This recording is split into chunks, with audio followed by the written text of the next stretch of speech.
So Saturn is now in Pisces. It happened today with this ingress. Everybody happy Saturn in Pisces. I hope you enjoy the shift of Saturn out of the signs that it rules, Capricorn and Aquarius, and now into that more buoyant Pisces. But today I want to talk about mutable mayhem returning.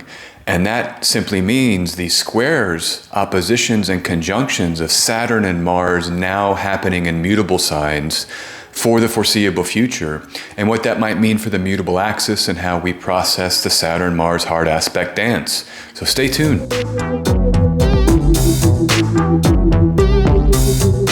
So welcome to the channel. My name is S.J. Anderson. I talk about astrology here. Glad you're here, and I'm glad to be breaking down some more astrology with this video. Mutable mayhem returns, and let's just jump right into it. We have the sign-based square between Saturn and Mars that now exists in mutable signs. It kicked off today on 7 March, right with that Saturn ingress, and now we'll have this sign-based square between Saturn and Mars until the 25th of March when Mars enters Cancer. And so these are our two malefic planets. They are malefic because of their significations. It's the nature of what they mean is simply how you can think about the assignation malefic. It doesn't have to mean anything more than that. Saturn can be restriction. It evokes a sense of grief, restriction, and more long game strategy, things that take time. It's not immediate pleasure.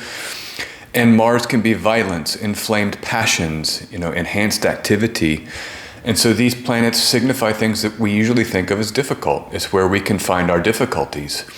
And then the square aspect is inherently one that propels through challenge and propels through tension. And so we have the propelling through tension of grief, sadness, restriction, and then passion, inflamed passion during this little period here in March. And it's a preview of maybe the upheavals that Saturn and Pisces will bring, because Mars, when it triggers Saturn and Pisces by hard aspect, those zones of time may be the zones of time when the Saturn and Pisces story gets more dynamic, challenged, and changes through challenge, you might say. Whereas other periods, like if Jupiter is sextiling or trining and Mars is not making a hard aspect to Saturn, those periods can be softer and maybe more integrative and enjoyable periods. And it's not to say we can't enjoy a Mars-Saturn square or a Mars-Saturn opposition. Sometimes that chaos and that all systems go, or the inversions and the difficulties, sometimes those are the most fun periods. It all depends on a personality type. It all depends on what's happening in the chart. The nature of Saturn and Mars in a chart can definitely influence how we would experience these aspects. But generally speaking, transit to transit, these are challenged periods where we might highlight strange, challenging, difficult changes to happen.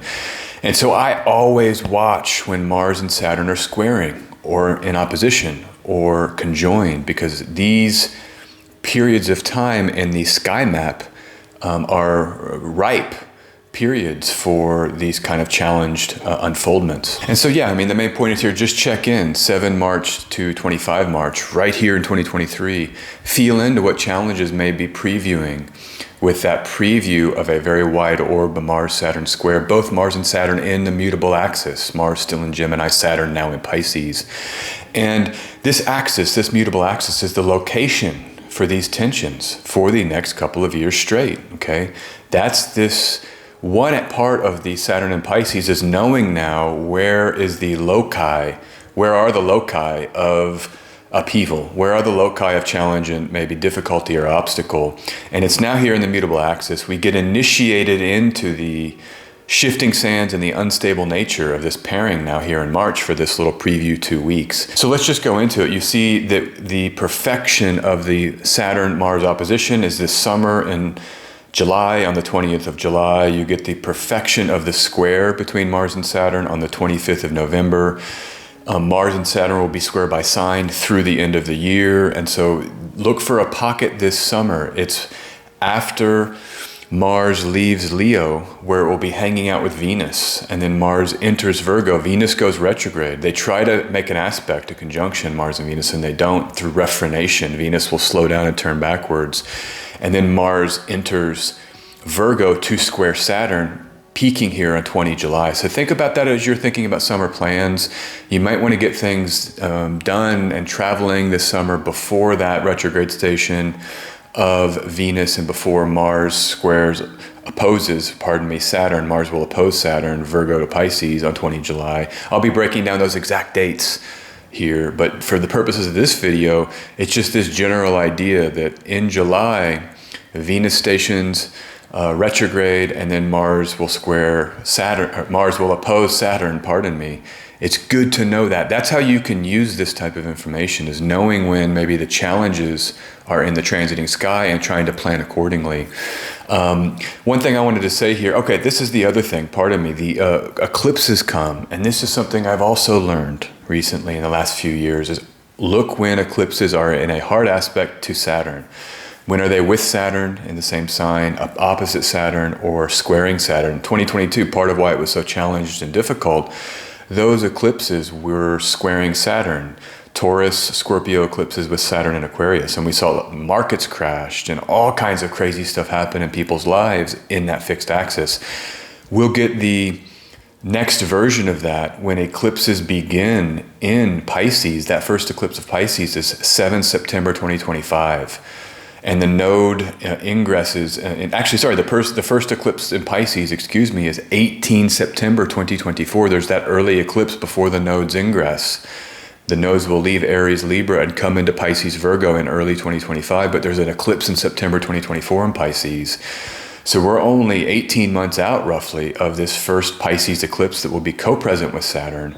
And so look for that part of the Saturn and Pisces transit. When those eclipses come to Pisces Virgo, I think that might be when there's some peak challenge here. You might look at things like August 2025, when you have Mars opposite Saturn in August, and then you'll have an eclipse in September in 2025 in Virgo, a solar eclipse. So these are the periods that we can start mapping. The thing I wanted to say here briefly was, what are mutable signs? It's the flow of between states. And so when mutable signs are going smooth, when they're enjoying in their element, it's feeling more comfortable with a flow. It's people and things that maybe don't want to be tied into one part of reality. It's the flow of life, and there's a lot of comfort there and safety there. But when you have Mars and Saturn, planet of restriction, planet of the long game, planet of passionate action and upheaval, when those planets enter the mutable axis, then it combines with the normal flow of mutability. So this flowing mutable change can feel restrictive, right? We're trapped in how things can't stop flowing. I just want to have an initiation phase, or I want to settle into something. And so it's restricted by the flow when Saturn gets into Pisces, or it's an inability to find a foundation, right? Mars in Pisces, that it's flowing so much, and then the action and passion are added to that it can be so unstable we can't even grab a hold of much at all. It's just too many things happening simultaneously. And so those are the kind of energies we're looking at when we get these opposition squares and co-presences with Mars and Saturn that will be here all of the next period. Here it is. There is a opposition with Saturn and Mars in August 2025, the first opposition in the cardinal axis. That's when Saturn peaks into Aries in 2025. Then it will come back and they will make a square in December. The final mutable square with Mars and Saturn is December 2025. So then it's over. And then Saturn will come back in February 2026 to Aries, and there's no more of this Mars-Saturn activation in the mutable axis. The final eclipse in the mutable axis will be the 28 August 2026 lunar eclipse in Pisces. And so that's when that eclipse cycle will be over in Pisces. Saturn will be long gone by then. So I just want to come back, and part of an example, a great example of this, would be what happened the last time this so-called mutable mayhem existed. And that is to say, the last time Saturn and Mars were squaring, opposing, and conjoining in the mutable axis. And that was in a period in January 2015 was their first square Pisces to Sag. This was Saturn and Sagittarius. And then it ended in 2017 October with that final opposition, Virgo to Sagittarius, the final square, Mars and Virgo, Saturn in Sagittarius. 2015 January to late 2017. Remember that period of how weird it was? And it was very much a period of change and mayhem. Here's just some examples of things that took place during that time. You had the Brexit event 23 June 2016. Now, I don't have the chart of Brexit. I don't think that Mars and Saturn were in a sign-based squared relationship there, though they may have been actually. So the Brexit chart in 23 June 2016 did not have the actual square, but Mars was in Scorpio, and in the aftermath of that referendum, Mars comes into Sagittarius, I think in late June or early July, summer 2016. So all of the talk of that and the market upheaval on all of it happens when Mars and Saturn were co-present in Sagittarius. And then the presidency of Donald Trump happened at the same time. This was the inauguration, January 20th, 2017. That chart has Mars and Saturn in I believe, a square relationship. Yeah, Mars was in Pisces, pretty closely squaring Saturn and Sagittarius, and all of that weird thing with Donald Trump. It was like it came out of nowhere. It was a very mutable period. He's got, I think, a mutable sun in Gemini, and it was all this weird mutability. And a lot of this kind of shocking change or restrictive change, you might think about the last time you had this mutable relationship between Saturn and Mars arriving and kind of shaking us up regularly as Mars moves through the zodiac to square, oppose, or conjoin Saturn. And so just to keep in mind, that was the election year in 2016 when it was a mutable Saturn. We get another election season coming up here with in 2024 with now Saturn in Pisces, also a Jupiter-ruled Saturn. And I think here Saturn in Sagittarius, self-assured beliefs, okay? And this might be something like Trump, very self-assured, the Sagittarian. Remember, the sun rules Sagittarius by day triplicity, that's the self. And so does Jupiter, it's like an expanded self, an assuredness of selfhood in Sagittarius. Whereas Saturn in Pisces may be spiritually infused beliefs that can affect the electoral changes. And the candidate I'm thinking of right now just announced here, as I was writing this video, Marianne Williamson, who launches her long shot bid for the 2024 presidency. And when you type it into the search engine, the videos they recommend are her spiritual videos on YouTube. Spiritual transformation, attract miracles. I mean, this is very Piscean. And so this may be the Saturn and Pisces spiritualized electorate time, 2024. So just look for that, where maybe you'll have this kind of spiritualized electoral changes that are more Piscean rather than Sagittarian, like we saw with the election of Donald J. Trump. And so next thing I want to look at here is the Aries Ingress for 2023. These Ingress charts are really important. Many astrologers, although back to Ptolemy, would look at when the Sun comes in to the cardinal signs as the preview of the whole year or of the season, the 3 months forward, really developed by Islamic astrologers. But let's just check in. Here's the Aries Ingress for New York City. And you can see this mutable malefic square, wide orb, but by sign between Mars and Saturn and mutable signs, is present. And what do I have here? Implies war continues. Maybe. I'm not so sure about it necessarily, but Mars is the planet of war. Saturn is a planet of, structure, and they're squaring off. I think this Ukraine war is big on my mind when you think about having a mutable, activated Mars as you're changing or the warfare gets strange. This is the air sign Gemini. I have another slide here about the air warfare, the nature of drone warfare. All of the news out of Ukraine are like these drone kamikaze attacks, really stuff we have never seen quite on this scale.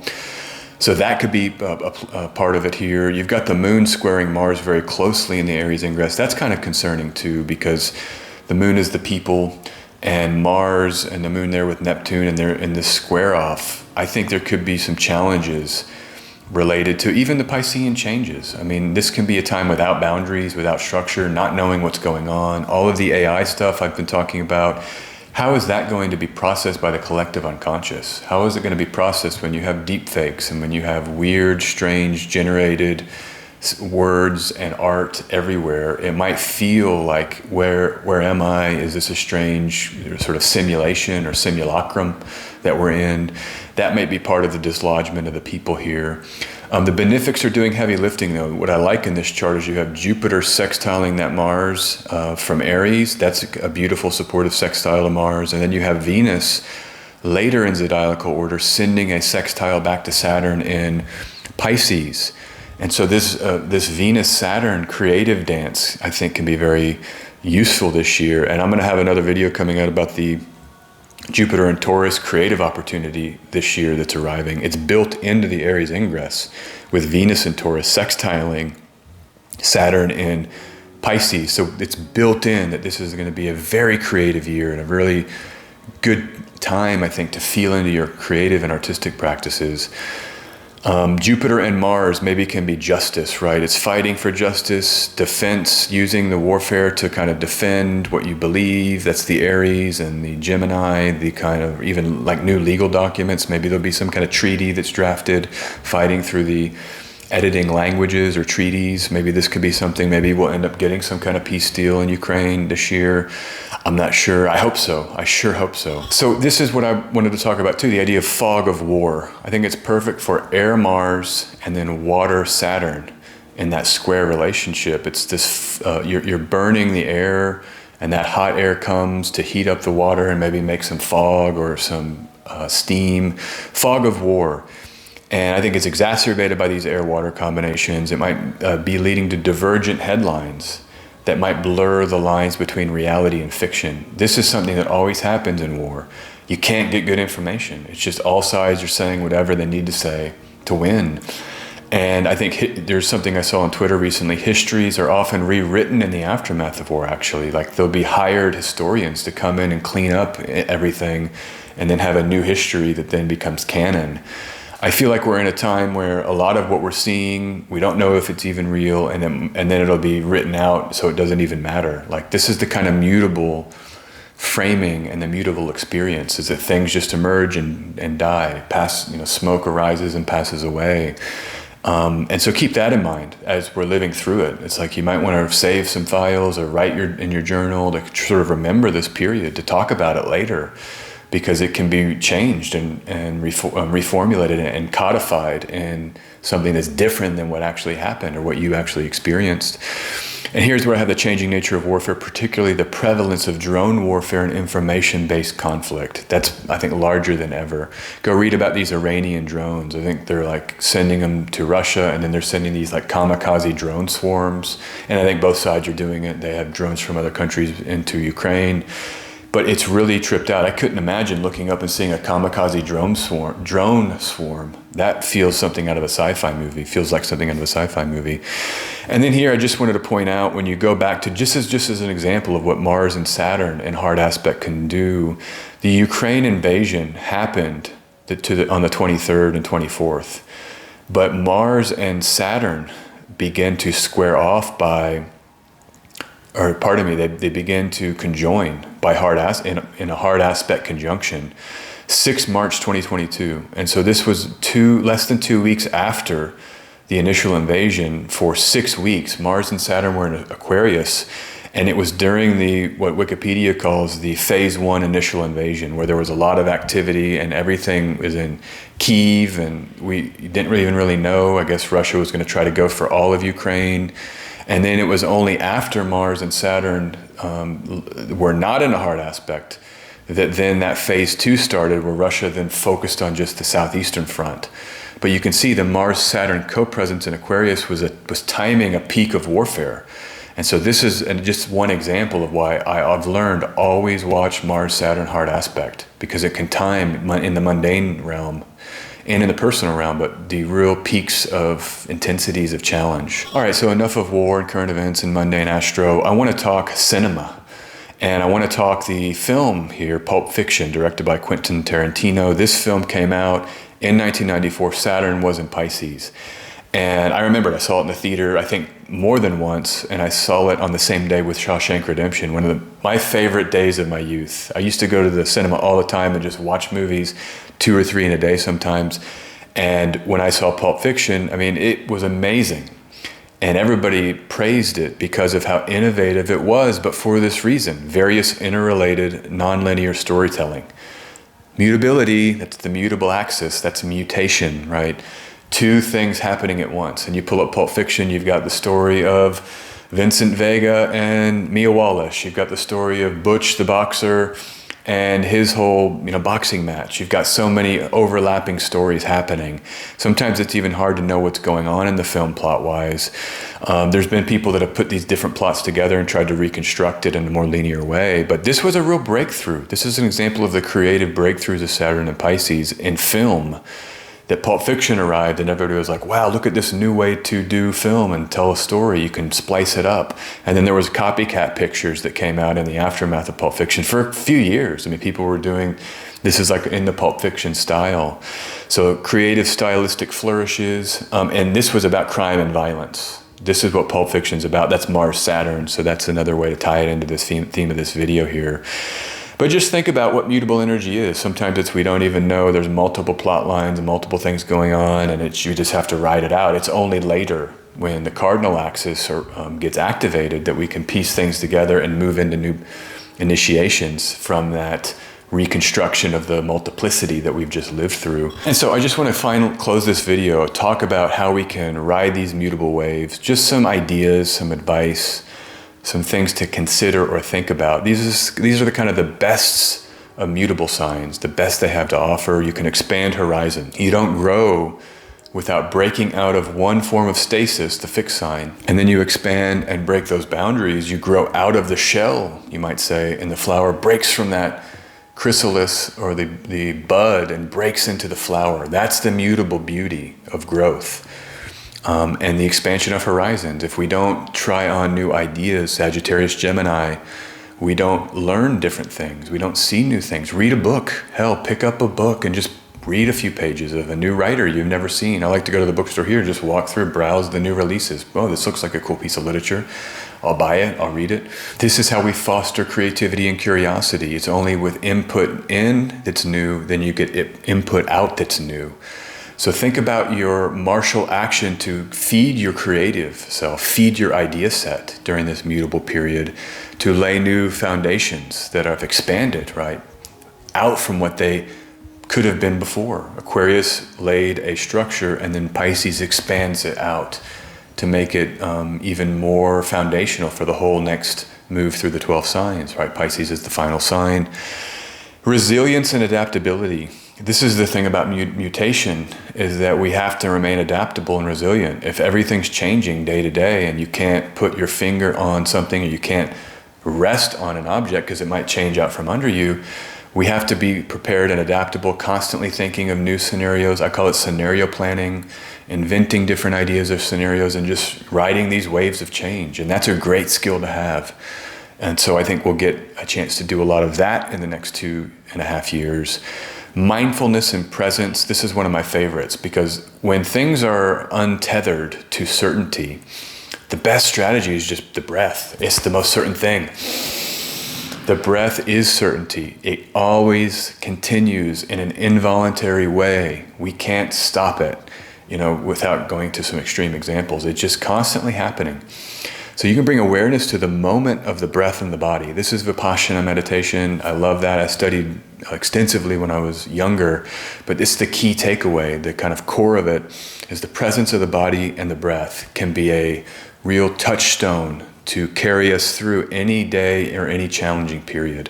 And then finally, just to say this freedom from the pressure of expectations. Boy, doesn't it hurt to think I know what I want or need and be wrong and then struggle with that? Oh, no, I want this, I need this. And then that moment of freedom when you can let go of what you thought you wanted or needed. And then it's like all of that bursting out of flow and energy and power that can come. So keep that in mind. There may be a release from expectations as you're tasked with letting go of what you thought you were or who you were or what you're going to be with Saturn in Pisces. And particularly these periods when Mars squares, opposes, or conjoins, this might be where we're pushed in that we have to let go. We're pushed into letting go of our former ideas and our former fixed ideas. All right, so that is the video. The Mutable Mayhem returns. I'm S.J. Anderson. Thanks for being here. You can always check out my website, sjanderson144.com. You can find out about the kind of astrology readings I offer there. And have a wonderful March here. There's more changes to come. Pluto in Aquarius. Mars is going to, again, leave Cancer later in the month. So that we're not done with these major changes that are happening here in March. I hope to have many more videos, and I look forward to seeing you then for those. Take care. Bye-bye.